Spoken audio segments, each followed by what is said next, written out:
أعوذ بالله من الشيطان الرجيم بسم الله الرحمن الرحيم اللهم كل وليك الحجة ابن الحسن صلواتك عليه وعلى آبائه في هذه الساعة وفي كل ساعة وليا وحافظا وقائدا وناصرا ودليلا وعينا حتى تسكنه أرضك طوعا وتمتعه فيها طويلا اللهم صل على محمد وآل محمد وعجل فرجهم۔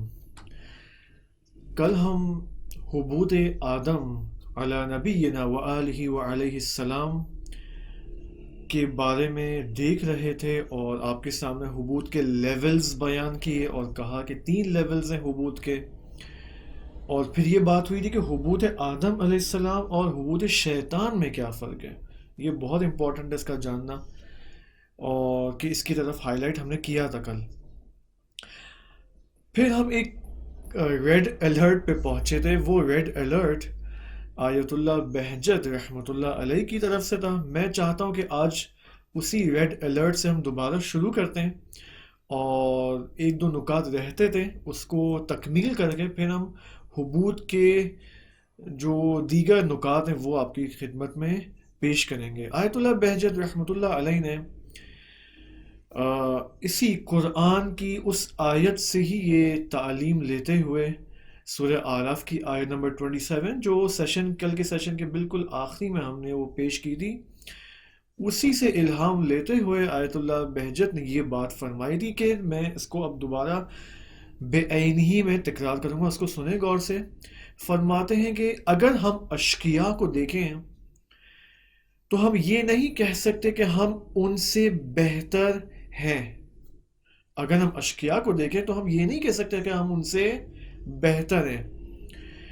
پھر یہاں پر جب آیت اللہ بہجت کے سامنے یزید اور شمر کا نام لیا جاتا تھا تو یہ فرماتے تھے کہ یہ مت سمجھنا کہ ہم وہاں تک نہیں پہنچ سکتے، ہمارے لیے اب تک پیش نہیں آیا ہے، ہمارا امتحان اس لیول کا نہیں لیا گیا ہے۔ اگر پیش آ گیا، اگر امتحان لیا گیا، کیا پتہ ہم بھی اس مرتبے تک سقوط کر جائیں، ہم بھی اس مرتبے تک گر جائیں، گراوٹ کا شکار ہو جائیں، اور اس لیول اور مرتبے کا شکار ہو جائیں۔ بس یہ آیت اللہ بہجت کی ایک وارننگ ہے ہم سب کے لیے۔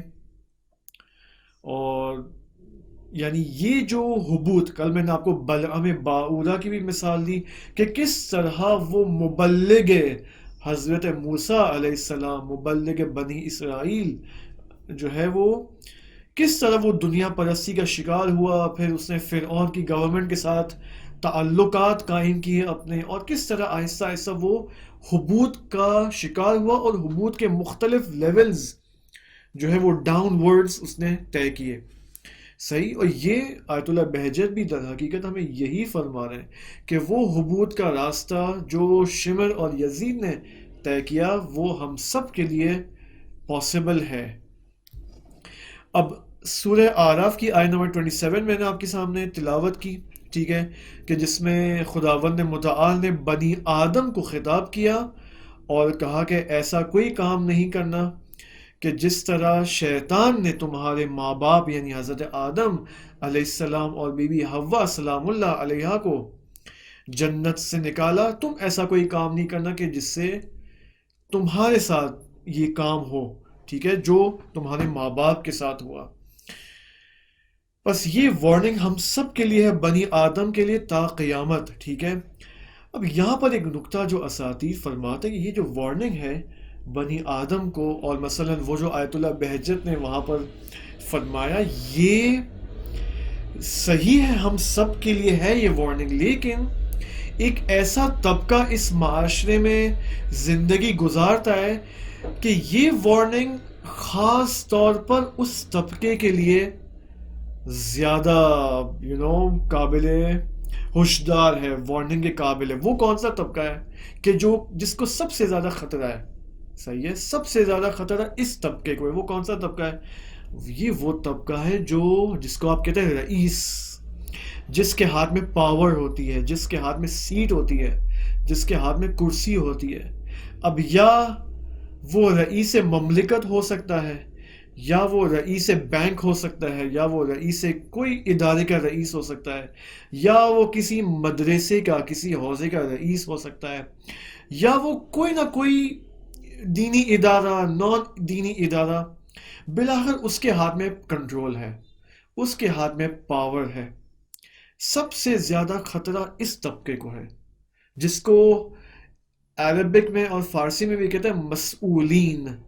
مسئولین، مثلا مسئول مملکت، ہر کنٹری کا مسئول مملکت ہے، ہر بینک کا ایک کلی مسئول ہے، ہیڈ آف دا بینک، صحیح ہے، یا ہیڈ آف دا فلاں ادارہ، فلاں آرگنائزیشن، ٹھیک ہے۔ بہت ساری دینی تنظیمیں جو ہے وجود میں آتی ہیں، دینی پارٹیز وجود میں آتی ہیں، بہت سارے دینی مدارس اور حوزے وجود میں آتے ہیں، اور بالآخر ہر ایک کو کوئی نہ کوئی کنٹرول کر رہا ہے، کوئی نہ کوئی ٹاپ پر ہے، بالآخر ٹاپ آف دی اتھارٹی کوئی نہ کوئی موجود ہے۔ تو یہ وارننگ اس طبقے کے لیے زیادہ پیش کی جاتی ہے اس آیت کے اندر اور آیت اللہ بہجت کے کلام کے اندر۔ اب یہاں پر بزرگان کے میں دو کلام آپ کے سامنے پیش کروں گا اسی حوالے سے، اس طبقے کے حوالے سے۔ بہت ہی دیکھیں آپ، یہ کلام بزرگان کا ایک کلام یہ ہے کہ اگر ریاست یعنی وہی ہیڈ بننا، اگر ریاست بے وقت انسان کے ہاتھ آ جائے ہلاکت تک پہنچا دے گی۔ کیوں؟ چونکہ ریاست کے مناسب کون سی چیز ہمیں چاہیے؟ دیکھیں، ہر چیز کا ایک توڑ ہے۔ اگر خدا نخواستہ انسان کوئی حرام غذا، حرام مال کو کھاتا ہے، حرام پیسوں سے کوئی کھانا خریدتا ہے اور کھانا بناتا ہے اور اس کو تناول کرتا ہے، تو اس کا توڑ کیا ہے؟ اس کا توڑ یہ ہے کہ چونکہ اس حرام کھانے سے اب اس کا گوشت، اس کی ہڈیاں، وہ سب اس حرام کھانے سے بنتی جا رہی ہے، تو اس کا توڑ یہ ہے جو ائمہ علیہ السلام فرماتے ہیں کہ یہ شخص روزہ رکھے۔ روزے سے وہ جو حرام کھانے سے جو اس کی باڈیلی ہڈیاں اور گوشت بنا تھا، روزے سے وہ سب میلٹ ڈاؤن ہو جائے گا۔ دیکھیں، ہر گناہ کا ایک توڑ ہے کہ اس توڑ کے ذریعے آپ اس گناہ کو، اس کے اثرات کو ختم کر سکتے ہیں۔ تو یہاں پر ریاست جو ایک یعنی ایک خطرناک، ایک ڈینجرس فیلڈ ہے کہ اگر انسان اس کے اندر بے وقت قدم رکھے، صحیح، تو یہاں پر بزرگان فرماتے کہ یہ ریاست اس کو ہلاک کر دے گی۔ کیوں؟ کیونکہ ریاست کے متناسب، ریاست کے مطابق انسان کو خضوع اور خشوع کی ضرورت ہے، صحیح ہے۔ لوگوں کے سامنے خضوع اور خشوع ان دی سینس، نہ کہ لوگوں کے سامنے کہ اب میں آپ کا بندہ ہوں، اب میں آپ کا غلام ہوں، نہیں، لوگوں کے سامنے تواضع انسان کو زیادہ درکار ہے۔ یہاں پر خداوند متعال کے سامنے خشوع اور تضرع انسان اس کا زیادہ محتاج ہے۔ کون سا انسان جو رئیس بننا چاہتا ہے کسی بھی، اب چاہے وہ رئیس مملکت ہو، رئیس مدرسہ ہو، رئیس کوئی نہ کوئی ادارہ ہو، ٹھیک ہے۔ پھر بزرگان دیکھیے پھر کیا فرماتے ہیں، ریاست معمولاً تفرعن ایجاد کرتی ہے۔ تفرعن یعنی فرعونیت ایجاد کرتی ہے۔ کیوں؟ کیونکہ انسان برتری کا احساس کرتا ہے۔ جب انسان ریاست میں آتا ہے تو آہستہ آہستہ برتری کا احساس کرتا ہے کہ yes I am the big one, صحیح ہے، آئی ایم دا شو اسٹاپر، صحیح ہے، باقی سب میرے نیچے ہیں، صحیح۔ انسان سوچتا ہے اس طرح۔ ممکن ہے کوئی کسی یہ فیملی میں بھی پاسبل ہے، فیملی میں جو ہیڈ آف دا فیملی ہوتا ہے وہ اپنے آپ کو شاید اسی طرح دیکھے کہ بھائی میں سب سے بڑا ہوں، میرے فیصلے سب سے زیادہ مانے جائیں گے، صحیح، میرا فیصلہ اہم ہے، باقیوں کی اوپینینز، باقیوں کی رائے اور فیصلے اور ویو پوائنٹس اور سوچنے کا طریقہ نہیں، مجھے قبول نہیں ہے۔ میرا سوچنے کا طریقہ، میری اوپینینز، میرے فیصلے۔ یہ ہیڈ آف دا فیملی سوچتا ہے بعض اوقات اس طرح کہ یہ غلط ہے، صحیح۔ پس آپ دیکھیں حبوط کے مراتب۔ اب ایک اور کلام جو بزرگان کا ہے اس طبقے کے حوالے سے میں پیش کر دوں اور پھر ہم آگے بڑھتے ہیں۔ وہ یہ ہے کہ اگر آپ یہ چیک کرنا چاہتے ہیں کہ فار ایگزامپل ایک شخص کسی ادارے کا رئیس بنا ہے، کسی آرگنائزیشن کا ہیڈ بن چکا ہے، اگر آپ دیکھنا چاہتے کہ اس کے اندر گراوٹ آ رہی ہے یا نہیں آ رہی، یہ حبوط کا شکار ہو رہا ہے یا نہیں ہو رہا ہے، تو آپ یہاں پر یہ چیک کریں کہ ریاست ملنے سے پہلے اس کا اخلاق کیسے تھا اور ریاست ملنے کے بعد اس کا اخلاق کیسے تھا. ٹھیک ہے، یہ پیمانہ. اب یہاں پر ایک ریاست کیا ہے، میں نے آپ کو مختلف، فار ایگزامپل بینک کا ہیڈ ہے، مدرسے کا ہیڈ ہے، کنٹری کا ہیڈ ہے. ایک یہاں پر ریاست جس سے بزرگان ہمارے علماء بہت زیادہ پرہیز کرتے ہیں کہ وی ڈونٹ وانٹ دس. صحیح ہے، ہمیں یہ سیٹ نہیں چاہیے. وہ کیا ہے؟ وہ ہے مرجعیت کی سیٹ. مرجعیت سے ہمارے علماء بہت پرہیز کرتے ہیں کہ ہمیں مرجع نہیں بننا. کیوں؟ اسی وجہ سے ہے کیونکہ انہیں خوف ہے کہ ہم حبوط کا شکار نہ ہو جائیں. اب ایک نجف میں ایک عالم تھے، اب میرے ذہن میں ان کا نام نہیں ہے. صحیح ہے، اسی کتاب میں جو آپ کے پیچھے ہے آیت اللہ بہجت کی جو تصویر یہاں پر لگی ہوئی ہے، اسی میں یہ میں نے واقعہ پڑھا ہے. اس میں نجف کے اندر ایک عالم تھے، فقیہ تھے، مجتہد تھے. ان کو یہ وہ ٹائم تھا جب I think so Mirza Shirazi جو صاحب فتویٰ تمباکو ہیں رحمۃ اللہ علیہ، ان کے ٹائم کا واقعہ تھا کہ ایک ان کے زمانے میں ایک مرجع تقلید یا مجتہد اور فقیہ موجود تھے. ان کو آفر دی گئی تھی کہ آپ آج سے مرجع بنیں لوگوں کا. انہوں نے کہا کہ میں نہیں بننا چاہتا. صحیح.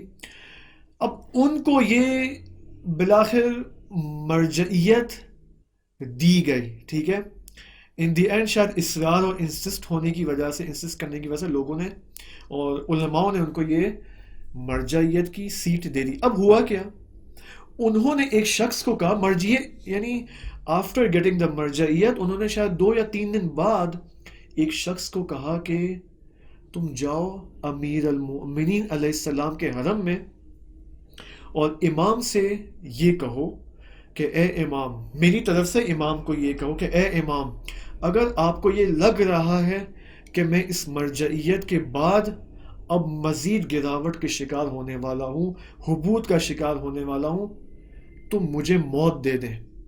صحیح ہے، خدا سے طلب کریں کہ مجھے موت آ جائے.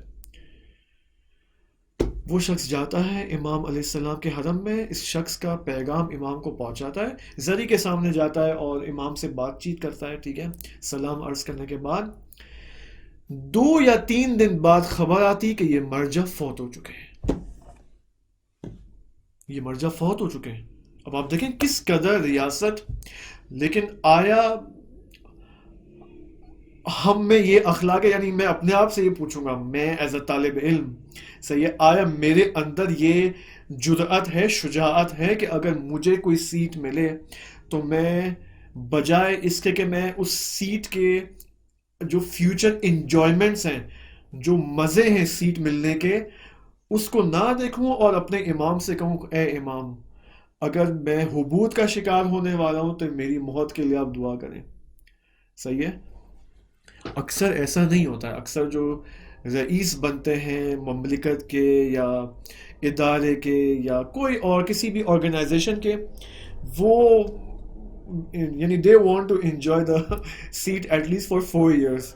ٹھیک ہے، بلاخر سیٹ ملنا آسان نہیں ہے، بہت محنت کی جاتی ہے سیٹ حاصل کرنے میں، تو بلاخر انسان تو اس موقع کو ہاتھ سے جانے نہیں دیتا.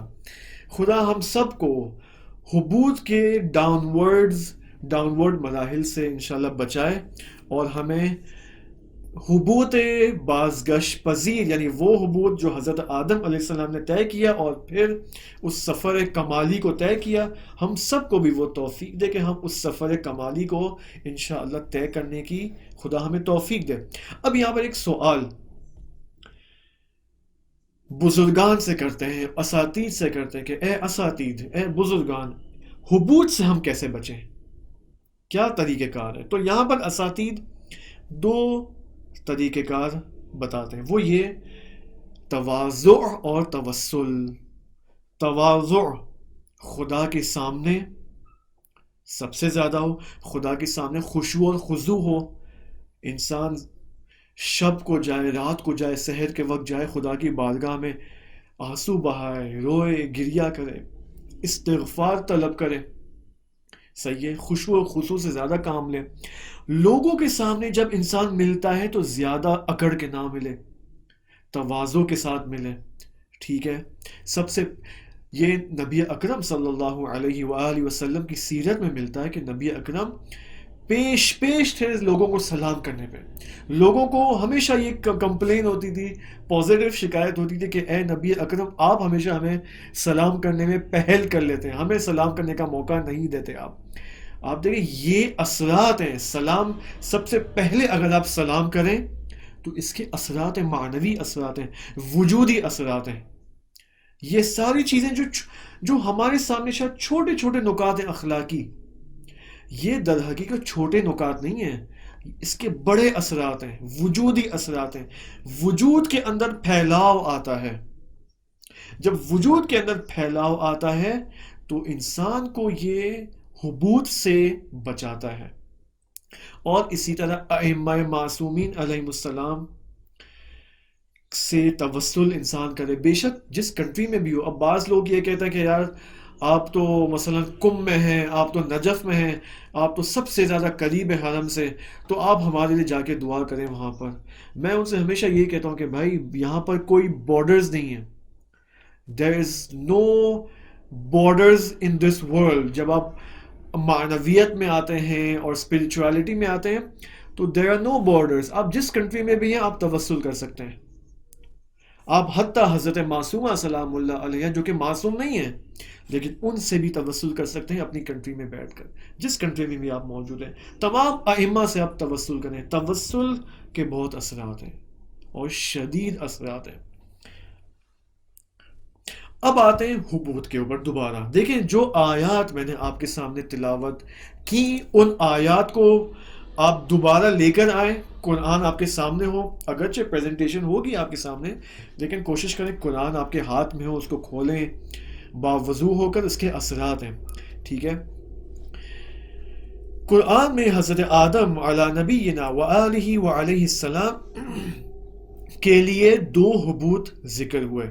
سب سے پہلا حبوط بسم اللہ الرحمن الرحیم، فَأَزَلَّهُمَا الشَّيْطَانُ عَنْهَا فَأَخْرَجَهُمَا مِمَّا كَانَ فِيهِ، یہاں سے وَقُلْنَا اهْبِطُوا بَعْضُكُمْ لِبَعْضٍ عَدُوٌّ وَلَكُمْ فِي الْأَرْضِ مُسْتَقَرٌّ وَمَتَاعٌ إِلَىٰ حِينٍ۔ یہ سب سے پہلا حبوط تھا، صحیح۔ اس کے بعد حضرت آدم علیہ السلام نے توبہ کی، فَتَلَقَّى آدَمُ مِنْ رَبِّهِ كَلِمَاتٍ فَتَابَ عَلَيْهِ إِنَّهُ هُوَ التَّوَّابُ الرَّحِيمُ۔ جب توبہ محقق ہو گئی اور توبہ کو قبول کیا گیا ذات ربوبی کی جانب سے، پھر حبوط دوم کا خطاب آتا ہے کہ قُلْنَا اهْبِطُوا مِنْهَا جَمِيعًا فَإِمَّا يَأْتِيَنَّكُم مِّنِّي هُدًى فَمَن تَبِعَ هُدَايَ فَلَا خَوْفٌ عَلَيْهِمْ وَلَا هُمْ يَحْزَنُونَ۔ اب یہاں پر 4 سے 5 نکات آپ کی خدمت میں پیش کریں۔ بحث یہاں پر تھوڑی ٹیکنیکلٹی زیادہ ہے، شاید کچھ حد تک کمپلیکیشن زیادہ ہوں، اس کی وجہ ہے کہ نکات زیادہ ہیں یہاں پر اور بہت ہی ایپلیکیبل نکات ہیں ہم سب کے لیے، صحیح ہے۔ یہ تھیوریٹیکل بحث یہاں پر کرنا مقصد نہیں ہے، ٹھیک ہے۔ آپ نے سیشن ہے فرسٹ سیشن سے آپ نے اب تک دیکھا ہوگا کہ یہ بحث الحمدللہ تھیوریٹیکل نہیں ہے بلکہ ہم سب کی لائف میں ڈیلی بیسس پہ ایپلیکیبل ہے، اسپیشلی حبوط کی بحث جو کہ بہت زیادہ کاربرد ہے اور امپلیمنٹیشن اس کا زیادہ ہے۔ اب یہاں پر پہلا نقطہ یہ ہے کہ دیکھیں یہاں پر آپ دیکھیں حبوط کو، دونوں حبوط کو دو الگ الگ آیات میں ذکر ہوا ہے، لیکن ہمارے پاس ایک ایسی آیت ملتی ہے کہ جس کے اندر حبوط کو، دونوں حبوط کو ایک ہی آیت میں جس کا ذکر کیا گیا ہے، ٹھیک ہے، کہ جس میں یہی خطاب آتا ہے کہ اے آدم، اے حوا، اے شیطان، تم لوگ حبوط کرو، اور بے عین ہی یہ لفظ آتے ہیں کہ قُلْنَا اهْبِطُوا بَعْضُكُمْ لِبَعْضٍ عَدُوٌّ، یہاں تک ذکر ہوتا ہے اس آیت میں، پھر فوراً اسی آیت میں فوراً قُلْنَا اهْبِطُوا مِنْهَا جَمِيعًا فَإِمَّا يَأْتِيَنَّكُم مِّنِّي، اور آگے، صحیح ہے۔ لیکن ان آیات میں جو سورہ بقرہ کی 36 37 اور 38 میں جو خصوصیت ہے، یہاں پر ایک ڈیٹیلڈ اکاؤنٹ آف حبوط آیا ہے. صحیح ہے؟ وہ کیا ہے؟ دیکھیں، سب سے پہلے کیا ہے؟ سب سے پہلے حبوط کا جب خطاب آتا ہے تو یہ لفظ یہ جملہ آتا ہے، اہبتو، تم لوگ نکل جاؤ، بعضکم لبعض عدو، تم میں سے ہر ایک، تم میں سے بعض دوسرے بعض کے دشمن بن جائیں گے اور ہیں. ٹھیک ہے؟ تم ایک دوسرے کے دشمن ہو. اب یہاں پر اس حبوط کو علماء فرماتے ہیں یہ حبوط عداوتی کہلاتا ہے، حبوط دشمنی کہلاتا ہے. صحیح ہے؟ کیوں؟ کیونکہ آپ دیکھیں فوراً حبوط کے بعد کون سا خطاب آتا ہے؟ بعضکم لبعض عدو، تم میں سے ہر ایک دوسرے کے لیے دشمن ہے. ٹھیک ہے؟ اب یہ حبوط کہاں محقق ہوا؟ مجھے بتائیں آپ. سب سے پہلا خطاب حبوط کا یہ اس وقت ہوا جب حضرت آدم علیہ السلام نے اس شجرہ ممنوعہ سے تناول کیا تھا اور سوآت کا ظہور ہوا، یعنی تمایل حیوانی محقق ہوا. اس تمایل حیوانی کے بعد حبوط کا خطاب آتا ہے. یعنی یہ حبوط کہاں محقق ہوئی؟ جنت میں. یعنی اب تم لوگ جنت سے نکل جاؤ زمین کی جانب. صحیح ہے؟ اب یہ حبوط جو حضرت آدم علیہ السلام اور بی بی حوا سلام اللہ علیہ کرتے ہیں زمین کی جانب، یہ جنت سے زمین کی جانب ہے. ٹھیک ہے؟ اور حبوط اول ہے، یہ حبوط عداوتی ہے. اس کو ذہن میں رکھیں ابھی. ٹھیک ہے؟ اچھا، یہاں پر ایک اور سب پوائنٹ، ایک چھوٹا سا ذیلی پوائنٹ یہاں پر یہ کہ ایسا نہیں ہے کہ خداوند نے متعال نے حبوط کا حکم دیا اور محقق بعد میں ہوا. نہیں، ایسا نہیں ہے. اس کو ہم کہتے ہیں امر تکوینی. امر تکوینی کیا ہے؟ کہ جیسے امر آیا، جیسے حکم آیا، فوراً حبوط محقق ہو گیا. صحیح ہے؟ اب یہ فوراً، جیسے، یہ ایسی تعبیریں جو ہم مجبور ہیں کہ دنیا کے اندر، چونکہ ہم جسمانی ہیں اور الفاظ کے محتاج ہیں، ورڈز کے محتاج ہیں، جملات کے محتاج ہیں، تو اور ٹائم والے لوگ ہیں، ہم زمان اور مکان کے محتاج ہیں.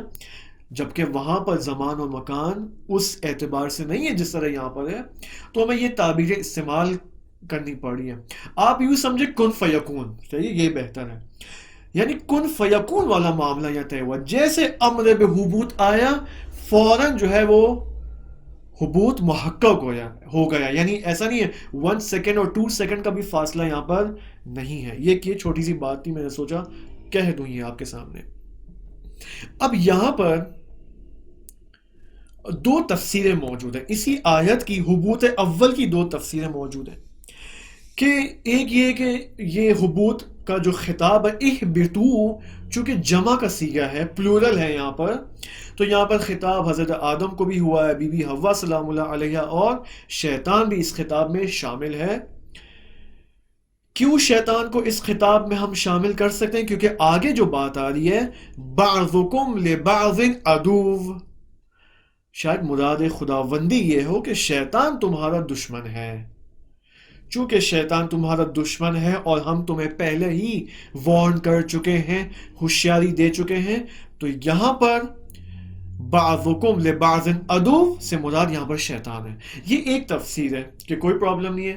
ٹھیک ہے؟ یہ تفسیر علماء نے قبول کی ہے. دوسری تفسیر بھی علماء نے قبول کی ہے. وہ کیا ہے؟ کہ یہاں پر خطاب آدم علیہ السلام کو، بی بی حوا سلام اللہ علیہ اور نسل آدم کو بھی یہاں خطاب شامل ہے. ہم یہاں پر شیطان کو شامل نہیں کریں گے، بلکہ کس کو شامل کریں گے؟ پلورل کے ہونے کے اعتبار سے نسل آدم کو. یعنی اے نسل آدم، تم ایک دوسرے کے دشمن بن جاؤ گے. اور یہاں پر آپ دیکھیں جب حضرت آدم علیہ السلام نے زمینی زندگی کا آغاز کیا تو کس کے درمیان سب سے پہلی فائٹ محقق ہوئی؟ حابیل اور قابیل. یہ ایک دوسرے کے دشمن بن گئے. اگرچہ دشمنی کہاں سے آغاز ہوئی، کس کی جانب سے آغاز ہوئی؟ قابیل سے دشمنی کا آغاز ہوا. تو آپ دیکھیں یہ دونوں تفسیریں علماء اس کو قبول کرتے ہیں اور اس میں کوئی ٹکراؤ نہیں ہے، کوئی پرابلم نہیں ہے. یہ پہلا نقطہ تھا. ٹھیک ہے؟ اب بات ساری یہ کہ اگر کہانی یہیں تک ہوتی، یعنی حبوط کا خطاب آتا حضرت آدم علیہ السلام کو، اور یہ پھر کہا جاتا، یہ جو کہا گیا کہ تم میں سے ایک جو ہے بعض دوسرے بعض کے دشمن ہو، وَلَكُمْ فِي الْأَرْضِ مُسْتَقَرٌ، تم لوگ جو ہے وہ زمین پر رہائش اختیار کرو گے، مستقر ہو جاؤ گے، وَمَتَاعٌ إِلَىٰ حِينٍ۔ اب یہ جو حین آیا ہے، یہ علماء فرماتے وَمَتَاعٌ إِلَىٰ حِينٍ انسان کے بدن سے مربوط ہے، یعنی تم زمین پر ہی رہو گے، ٹھیک ہے۔ اب اگر یہاں تک خطاب آتا، اس کے آگے وہ آیت نہیں آتی کیا کہ فَتَلَقَّىٰ آدَمُ مِن رَبِّهِ كَلِمَاتٍ فَتَابَ عَلَيْهِ، توبہ محقق نہ ہوتی اور صرف یہ حبوط اول ہوتا۔ علماء یہاں پر یہ فرماتے ہیں کہ اگر ایسا ہوتا اور حضرت آدم توبہ نہیں کرتے تو حضرت آدم کا وجود حیوانیت کی حد تک ہی رہ جاتا، اور یہ حبوط پھر غیر قابل برگشت ہوتا، پھر آدم کبھی بھی لوٹ نہیں سکتے تھے اس انسانی کمال کی جانب۔ صحیح بات سمجھ رہے ہیں؟ اگر یہ حبوط اول یہیں تک ہوتا اور حضرت آدم توبہ نہیں کرتے، کیونکہ توبہ کرنے کے بعد حبوط دوم محقق ہوتا ہے۔ کون سا حبوط دوم؟ جو قابل بازگشت بے سوی خداوند متعال ہے، ٹھیک ہے۔ اگر یہ سب نہ ہوتا، توبہ محقق نہ ہوتی، تو حضرت آدم کا وجود زمین پر حیوانیت کے پہلو میں ہی رہ جاتا۔ صحیح ہے، حیوانیت کے پہلو اور اس کے بعد میں ہی رہ جاتا، وہ حیوانیت سے آگے نہیں بڑھتے، فقط بدن ہوتے، اور ایسے بدن ہوتے اور ان کی روح بھی ایسی نہ ہوتی کہ جو غیر قابل پرواز ہو بسمت کمال انسانی، ٹھیک ہے۔ تو یہ نہیں ہوا۔ الحمدللہ حضرت آدم علیہ السلام نے پھر توبہ کی، فَتَلَقَّىٰ آدَمُ مِن رَبِّهِ کلمات فتاب علیہ، آدم علیہ السلام نے اپنے رب سے کلمات کو دریافت کیا۔ میں نے آپ کو کہا کلمات سے مراد، علماء نے یہاں پر مختلف 2-3 اقوال موجود ہیں۔ علماء فرماتے ہیں یا کلمات سے مراد معصومین علیہ السلام ہے یا کچھ اور ہے۔ وہ کچھ اور کیا ہے وہ بھی ہم اس کے اوپر آتے ہیں، اس کے اوپر ہم ڈیٹیل میں آئیں گے۔ یہ میں 2 یا 3 نکات پہلے بیان کر دوں، پھر ہم توبہ کا چیپٹر انشاءاللہ آج اور 1 یا 2 اور سیشنز میں ہم توبہ کے بارے میں مفصل بحث کریں گے۔ اب یہاں پر توبہ محقق ہوئی، حضرت آدم نے ان کلمات کے ذریعے توبہ کی اور خدا نے ان کی توبہ قبول فرمائی، انہ هو التواب الرحیم۔ اس کے بعد اچھا توبہ کہاں ہوئی ہے؟ زمین پر، جو پہلا حبوط ہوا تھا اس کے بعد زمین پر آئے حضرت آدم اور بی بی حوا سلام اللہ علیہ۔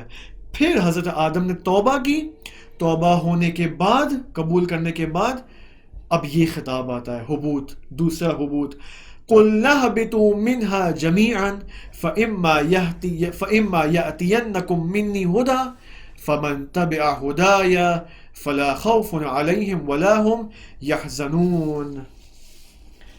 اب یہ جو حبوط دوم ہے، وہ حبوط اول کیا تھی؟ حبوط عداوتی، حبوط دشمنی، بعضکم لبعض عدو۔ لیکن یہ جو حبوط ہے اس کو کہتے ہیں حبوط ہدایتی۔ یہاں پر حبوط کی نوعیت تبدیل ہو جاتی ہے، حبوط کا ٹائپ بدل جاتا ہے، حبوط کا کائنڈ بدل جاتا ہے، حبوط عداوتی سے بدل جاتا ہے حبوط ہدایتی میں۔ اب یہاں پر خداوند متعال نے حضرت آدم علیہ السلام کے لیے 2 راستے قرار دیے، ایک ہدایت کا راستہ اور ایک ضلالت کا راستہ، گمراہی کا راستہ، صحیح، نور کا راستہ، ظلمات کا راستہ، ٹھیک۔ یہ حبوط دوم کے بعد یہ کام انجام پاتا ہے۔ دیکھیں کہاں پر ہمیں آیت میں ملتا ہے، مجھے بتائیں آپ آیت میں ڈھونڈنے کہ ہدایت کا راستہ ہمیں کیسے پتا چلا کہ یہ حبوط ہدایتی ہے؟ دیکھیں خود آیت میں ہے، قُلْنَا اهْبِطُوا مِنْهَا جَمِيعًا، تم سب جمیعاً حبوط کرو، فَإِمَّا يَأْتِيَنَّكُم مِّنِّي هُدًى، کہ اگر میری طرف سے یعنی تمہارے لیے، يَأْتِيَنَّكُم مِّنِّي هُدًى، فمن تب ہدایت آتی ہے میری طرف سے تمہارے لیے، فمن تبع ہدایا، جو شخص میری ہدایت کی اتباع کرے، پیروی کرے، فلا خوف علیہم ولا هم یحزنون، اس کے لیے کوئی خوف و حزن نہیں ہے۔ یہ دیکھیں ہدایت کا راستہ ہے، اس کو کہتے ہیں حبوت ہدایتی، یعنی یہ وہ حبوت ہے جو قابل بازگشت ہے خداوند متعال کی جانب، اس انسانی کمال اور الہی کمال کی جانب یہ قابل بازگشت حبوت ہے۔ اب آپ کہیں یہاں پر تو صرف ہدایت کی بات کی گئی ہے، ضلالت کا ہے، ضلالت اگلی آیت میں، آپ دیکھیں اگلی آیت میں دیکھیں، والذین کفروا، اور جو لوگ کفر اختیار کریں، وکذبوا بآیاتنا، ہماری آیات کو تکذیب کریں، جھٹلائیں، اولئک اصحاب النار هم فیہا خالدون، کہ یہ لوگ جہنم میں اور نار جہنم میں خالدون ہیں، خلود ہیں، ہمیشہ کے لیے ہیں جہنم کے اندر۔ خالدون سے مراد اب جہنم سے واپس کبھی باہر نہیں آئیں گے۔ اوکے، اب یہ دیکھیں حبوت دوم الحمدللہ تکمیل ہو گئی، ٹھیک ہے۔ حبوت عداوتی کے بعد حبوت ہدایتی، ہدایت کا راستہ بھی سامنے آ گیا اور گمراہی کا راستہ بھی ترسیم ہو گیا، ٹھیک ہے۔ اب یہ وہ موقع تھا کہ جہاں پر انسان کی خلقت 100% مکمل ہو جاتی ہے، الحمدللہ۔ اب نقطہ دیگر، اگلا نقطہ یہاں پر یہ دیکھیں غور سے، اب یہاں پر سوال، ہم نے یہ کہا کہ ہدایت کا راستہ یہاں پر طے پاتا ہے، تو اس کا کیا مطلب ہے؟ آیا باقاعدہ شریعت نازل ہوتی ہے حضرت آدم کے لیے؟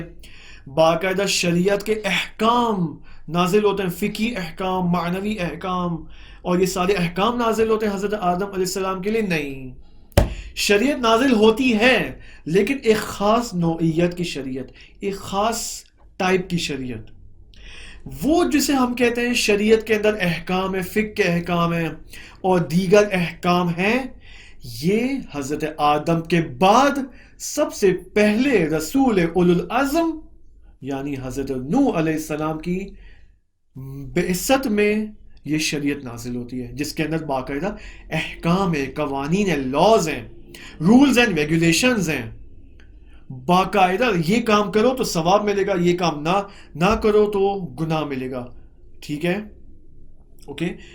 لیکن حضرت آدم علیہ السلام کے زمانے میں ان کے لیے جو شریعت نازل ہوئی وہ آپ کہہ سکتے ہیں ایک کلی شریعت تھی، کفر و ایمان کی شریعت تھی، صحیح ہے، جہاں پر باقاعدہ احکام نہیں تھے۔ یہ ایک نقطہ۔ ایک اور نقطہ یہاں پر یہ ہے کہ اب ہم آتے ہیں توبہ اور ہدایت کی جانب۔ میں نے 2 لفظ استعمال کیے، نوٹ کیا آپ نے؟ توبہ اور ہدایت۔ کیوں توبہ اور ہدایت؟ توبہ سے ہدایت کا کوئی تعلق ہے؟ بہت گہرا تعلق ہے۔ علماء فرماتے ہیں، اور علماء سے بھی پہلے خود ائمہ معصومین علیہم السلام فرماتے ہیں، اور ان سے پہلے بھی خود خداوند متعال فرماتے ہیں کہ ہر توبہ اپنے بعد ایک نئی ہدایت لے کر آتی ہے۔ بہت غور سے، ہر توبہ، ہر استغفار، اسی وجہ سے کیوں استغفار کی اس قدر تاکید کی گئی ہے؟ اگر بے شک میں اور آپ گناہ نہ بھی کریں تو بھی استغفار ضروری ہے، کیونکہ ہر استغفار انسان کے لیے ایک نئی گائیڈنس، ایک نئی ہدایت لے کر آتی ہے انسان کے لیے، میرے اور آپ کے لیے۔ فَتَلَقَّى آدَمُ مِن رَبِّهِ كَلِمَاتٍ، آدم علیہ السلام نے اپنے رب سے کلمات کو دریافت کیا، فَتَابَ عَلَيْهِ إِنَّهُ هُوَ التَّوَّابُ الرَّحِيمُ۔ یہ توبہ باعث بنی کہ حبوت عداوتی یعنی حبوت اول تبدیل ہو گئی حبوت دوم میں یعنی حبوت ہدایتی میں۔ اگر یہ توبہ نہ ہوتی تو حضرت آدم علیہ السلام اور میں اور آپ سب جو ہے وہ حبوت عداوتی کے اندر ہی رہ جاتے۔ اب ہمیں دیکھنا ہے، اب اس آیت کو ہم زیادہ اینالائز کریں گے، صحیح ہے۔ اس آیت کے اندر فَتَلَقَّى آدَمُ مِن رَبِّهِ كَلِمَاتٍ، اس کے اندر ہم تھوڑا زوم ان کرتے ہیں اور دیکھتے ہیں یہاں پر کیا نکات ہمارے علماء نے اور اساتید نے بیان کیے ہیں۔ دیکھیں یہاں پر ایک پورا اسی آیت کے اندر جالب، دیکھیں عربک کی فصاحت اور بلاغت کی بھی خصوصیت ہے، اور خالق زبان عربی کی جو ہے وہ کا جو کمال آپ دیکھیں، اسی آیت میں فتلقى آدم من ربه کلمات، دیکھیں ترتیب کے ساتھ چلے، سٹیپ 1 سٹیپ 2 سٹیپ 3۔ آدم علیہ السلام نے اپنے رب سے کلمات کو دریافت کیا، ٹھیک ہے۔ اب یہ کلمات کیا ہے، پہلے اس کو دیکھ لیتے ہیں، پھر دوبارہ پیچھے آتے ہیں۔ من ربه کلمات، من ربه کا کیا مطلب ہے؟ یہاں پر روایات میں مختلف تفسیریں ذکر کی گئی ہیں کلمات کے بارے میں۔ ایک روایت یہ کہتی ہے کہ یہ کلمات معصومین علیہ السلام یعنی اہل البیت پنجتن، جس کو ہم کہتے ہیں نا پنجتن، ٹھیک ہے، مراد یہی خمسہ طیبہ مراد ہے، یعنی پنجتن مراد ہے یہاں پر، ٹھیک ہے۔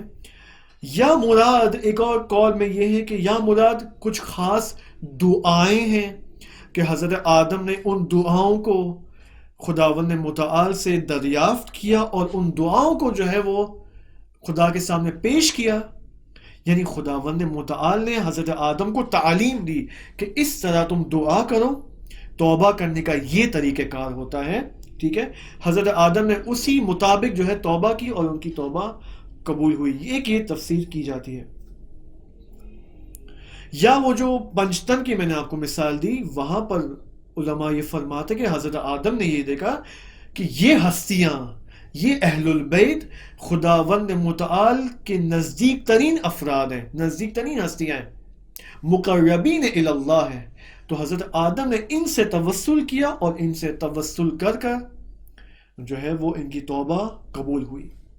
ایک تیسری تفسیر یہ ہے کہ حضرت آدم علیہ السلام کو خداوند متعال نے، ایک منٹ میں یہاں رکتا ہوں، مجھے آپ ایک بات بتائیں، یہاں پر حضرت آدم علیہ السلام کے پاس کون سا سرمایہ موجود ہے؟ وہ کون سا کیپٹل ہے، وہ کون سا سرمایہ ہے جس کو لے کر حضرت آدم کو جنت میں داخل کیا گیا؟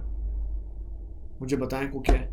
I'm waiting ہے، آپ سوچیں آپ اس بارے میں، صحیح ہے۔ آپ دیکھیں جنت سے پہلے کیا ہوا، وہ کون سی آیت تھی کہ جنت میں بھیجنے سے پہلے خداوند متعال نے وہ آیت یہاں قرآن میں ذکر کی اور وہ جو ہے وہ مرحلہ طے ہوا، وہ تھا تعلیم اسماء، صحیح ہے۔ دیکھیں یہاں پر پاسبل نہیں ہے کہ جس طرح ہوتا ہے کہ میں آپ سے کوئی پوچھوں، آپ جواب دیں، اور میں آپ سے کہوں کہ یہ فریج آپ کا ہوا، یہ ٹی وی آپ کا ہوا، یہ موبائل آپ کا ہوا، صحیح ہے۔ ہمارا یہ طریقہ کار نہیں ہے، رمضان ٹرانسمیشنز ہم یہاں پر نہیں کر رہے، ٹھیک ہے۔ دیکھیں حضرت آدم علیہ السلام کے پاس جو سرمایہ موجود تھا وہ اسماء تھا، اسماء الہی اور خزانہ اسماء الہی ان کے وجود میں موجود ہیں، صحیح ہے۔ اب یہاں پر بعض علماء یہ فرماتے ہیں کہ خداوند متعال نے یہ جو کہا ہے فتلقى آدم من ربه کلمات، در حقیقت وہ حقیقت غفور اور رحیم کی تعلیم خداوند متعال نے حضرت آدم کو یہاں پر دی، اور اس حقیقت غفور اور رحیم سے حضرت آدم نے توبہ کی اور ان کی توبہ قبول ہوئی۔ بس کلمات کے بارے میں ہم نے یہاں دیکھ لیا، ٹھیک ہے۔ یہ تینوں تفسیر پاسبل ہے۔ حقیقت غفور الرحیم کی تعلیم خداوند متعال نے تعلیم اسماء کے مرحلے میں دے دی تھی۔ حضرت آدم نے اب اس سرمایہ سے فائدہ اٹھایا، یعنی فائدہ ان دا سینس کہ استعمال کیا، صحیح ہے، اسی تعلیم سے استفادہ کیا اور حقیقت غفور الرحیم کو اپنے کام میں لیا اپنی توبہ کے لیے، اور الحمدللہ پھر ان کی توبہ قبول ہوئی، ٹھیک ہے۔ اب ہمیں یہ دیکھنا ہے، اب دوبارہ آئے اس آیت، اب یہ بہت امپورٹنٹ ہے، یہ اگر ہم نے آخری 10 منٹس کو طے کر لیا تو نور علی نور ہو جائے گا۔ دیکھیں اس کو یہاں پر فَتَلَقَّى آدَمُ مِن رَبِّهِ كَلِمَاتٍ، دیکھیں من ربہ آیا ہے، یعنی پہلے مرحلے میں خداوند متعال کی ذات سے، اس خدائے رحمان اور رحیم کی طرف سے عنایت اور لطف حضرت آدم پر شامل حال ہوتا ہے۔ فَتَلَقَّى آدَمُ مِن رَبِّهِ، یعنی آپ دیکھیں حضرت آدم علیہ السلام توبہ کرنے جا رہے ہیں، توبہ کرنے کے لیے سب سے پہلا ایکشن کون اختیار کرتا ہے؟ خود ذات خداوند متعال، ذات خداوند متعال حضرت آدم کو کلمات القاء کر رہے ہیں، کلمات دے رہے ہیں، ٹھیک ہے. اب فتاب علیہ دوسرا مرحلہ یہ فتاب علیہ کہ آدم علیہ السلام نے ان کلمات کی مدد سے ان اسماء کے ذریعے توبہ کی. یہ دوسرا مرحلہ. تیسرا مرحلہ دیکھیں، انہو هو التواب الرحیم. پھر دوبارہ خداوند متعال سے لطف اور عنایت حضرت آدم کے شامل حال ہوتا ہے. اور یہ دیکھیں، یہ توبہ کا پورا پروسیس اس چھوٹی سی آیت میں بیان کیا گیا ہے. یعنی ہر توبے کی دیکھیں اس طرح سے غور سے سنیں، ہر توبہ کی ابتدا بھی خدا سے ہوتی ہے، انتہا بھی خدا سے ہوتی ہے. کتنا عجیب لطف اور مہربانی خداوند متعال سے کی طرف سے ہم سب کے اوپر ہے. دیکھیں، یعنی اگر ہم توبہ کی توفیق بھی پا رہے ہیں وہ بھی خداوند متعال کی جانب سے. اگر خدا کی توفیق نہ ہو تو میں اور آپ کبھی بھی استغفار نہ کریں. اساتید فرماتا ہے کہ ایک توبہ، اگر یہ توبہ نہ ہو تو ایک گناہ سے انسان برباد ہو جائے، نابود ہو جائے گا.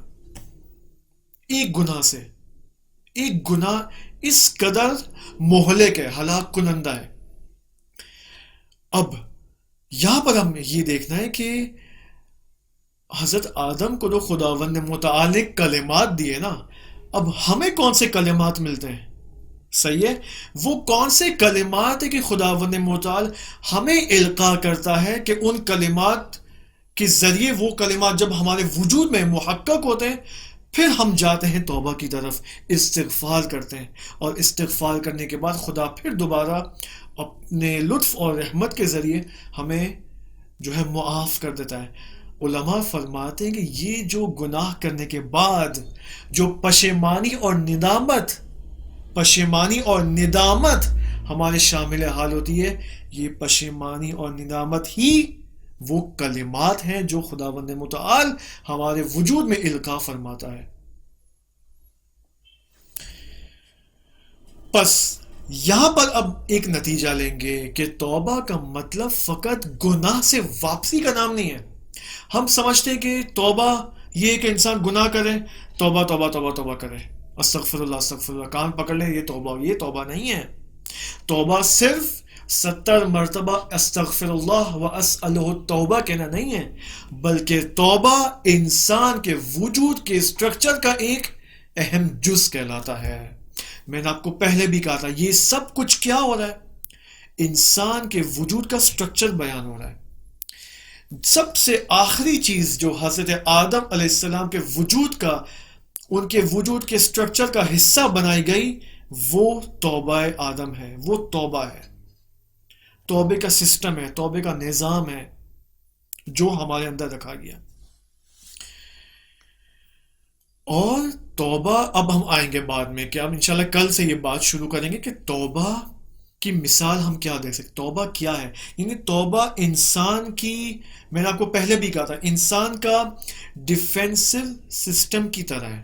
جس طرح انسان کا باڈیلی ڈیفینسو سسٹم ہے جو مختلف وائرسز اور بیکٹیریاز اور مائکروبز کے سامنے مقابلہ کرتا ہے، ٹھیک ہے، اسی طرح توبہ انسان کے روحی نظام کا ڈیفینسو سسٹم کا نام ہے. اس کے بارے میں ہم کل سے بات کرنا امید ہے انشاءاللہ شروع کریں گے.